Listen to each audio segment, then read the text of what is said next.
சேது உட்கார வச்சு சாப்பாடு போடுறாங்க. நல்லா வாழை இலை போட்டு முருங்கைக்காய் பொரியல், முருங்கைக்கீரை எல்லாமே வைக்கிறாங்க. அது என்ன எனக்கு மட்டும் வைக்கிறீங்க, நீங்கள் சாப்பிட்லையா அப்படின்னு சொல்லிட்டு தமிழோட அப்பா கிட்ட கேட்குறாரு. இல்லை எனக்கு எதுவும் வேண்டாம், நான் அப்புறம் சாப்பிட்டுக்கிறேன், எனக்கு வேண்டாம் அப்படின்னு சொல்கிறாரு. ஏன்னா நீங்கள் மட்டும் என்ன பழைய சாப்பாடாக சாப்பிட போகிறீங்க, அவருக்கும் இலை போடுங்க அப்படின்னு சொல்கிறாரு. அதே மாதிரி போடுறாங்க, எல்லாமே சாப்பிட்றாங்க. 2 பேருமே சேர்ந்து நல்லா சாப்பிட்றாங்க. சாப்பிட்டோன்னே அப்படியே போகிறாரு. தமிழோட அம்மா அப்பா 2 பேருமே சேர்ந்து நாங்கள் வெளியே போயிட்டு வரேன், கொஞ்சம் நேரம் இருங்க அப்படின்னு சொல்கிறாங்க. ஏன் நாங்கள் மட்டும் தனியாக இருக்கணுமா என்ன அப்படின்னு சொல்லிட்டு சேது சொல்கிறாரு. கொஞ்ச நேரம் தான் வந்துடுவோம் அப்படின்னு சொல்லிட்டு கிளம்பி போகிறாங்க. போன உடனே வீட்டில் இருக்காரு. வீட்டில் இருக்கும்போது அப்படியே யோசிச்சு பார்க்குறாரு. தமிழ் வந்து ஓடி வந்து ஹக் பண்ணிக்கிறாங்க. அப்படியே ஐயோ பல்லி பல்லி பல்லி அப்படின்னு சொல்லிட்டு அப்படியே எழுந்துக்கிறாங்க. சாரிங்க தெரியாமல் வந்து ஹக் பண்ணிட்டேன் அப்படின்னு சொல்கிறாங்க. மறுபடியும் பல்லி பல்லின்னு கத்துறாரு சேது. அப்போ மறுபடியும் ஹக் பண்ணிக்கிறாங்க. அப்படியே தூக்கிட்டு வராரு. தூக்கிட்டு வந்து சந்தோஷமாக உட்கார வச்சு பேசிகிட்டே இருக்காரு. அதுக்குள்ளே என்னங்க ஆச்சு உங்களுக்கு அப்படின்னு சொல்லிட்டு கேட்குறாங்க தமிழ். ஐயோ இதெல்லாம் கனவா, இவ்வளோ நேரம் கனவா கண்டுட்டு இருந்தோம் அப்படின்னு சொல்லிட்டு அப்படியே பார்க்குறாரு. என்னங்க வரீங்களா, நம்ம பல்லாங்குழி விளாட்லாம் அப்படின்னு சொல்லிட்டு கூப்பிடுறாங்க தமிழ். பல்லாங்குழி ரொம்ப முக்கியமா, ரொம்ப முக்கியம், வா விளாட்லாம் வா. சேது அங்கேருந்து போகிறாரு. தமிழோட அம்மா அப்பா 2 பேருமே வாழைத்தோப்புக்கு போகிறாங்க. அங்கே இருக்காங்க.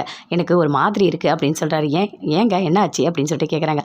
நீ தான் முருங்கைக்கீரை, முருங்கை பொரியல் எல்லாம் எனக்கு போட்டல, அதனால தான் ஒரு மாதிரி இருக்குது அப்படின்னு சொல்கிறாரு. அவரும் அப்படியே ஒரு பாட்டு பாடுறாரு. அவங்களும் பாட்டு பாடுறாங்க. 2 பேரும் சேர்ந்து ரொமான்ஸாக சூப்பராக பாட்டு பாடிட்டு இருக்காங்க. வீட்டில் தமிழ் சேது எல்லாருமே இருக்காங்க. அப்போது அவங்க அப்பா வந்துட்டார். வந்துட்டோடனே ஒரு எகுத்த வீட்டில் ஒருத்தவங்க குடிச்சிட்டு கத்துறான்.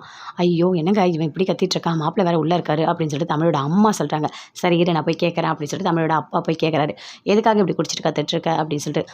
அப்படி தான் கத்துவேன், என்ன பண்ணுவேன், என் வீடு நான் கத்துவேன், உனக்கு என்ன, இல்லை எங்கள் வீட்டில் மாப்பிள்ளலாம் வந்திருக்காரு, இப்படி கத்திட்டு இருந்தால் கஷ்டமாக இருக்கும்ல அப்படின்னு சொல்கிறாரு. என்ன பெரிய மாப்பிள்ளைன்னு சொல்கிற, அவங்க அப்பாவே ஜெயிலுக்கு தானே போனார் அப்படின்னு சொல்லிட்டு அந்த குடிகாரன் சொல்கிறான். ஐயோ எதுவும் பேசாத, என் மாப்பிள்ளைக்கு தெரிஞ்சா அவ்வளோதானி அப்படின்னு சொல்கிறாரு. அதுக்குள்ளே வந்து சேது நிற்கிறாரு.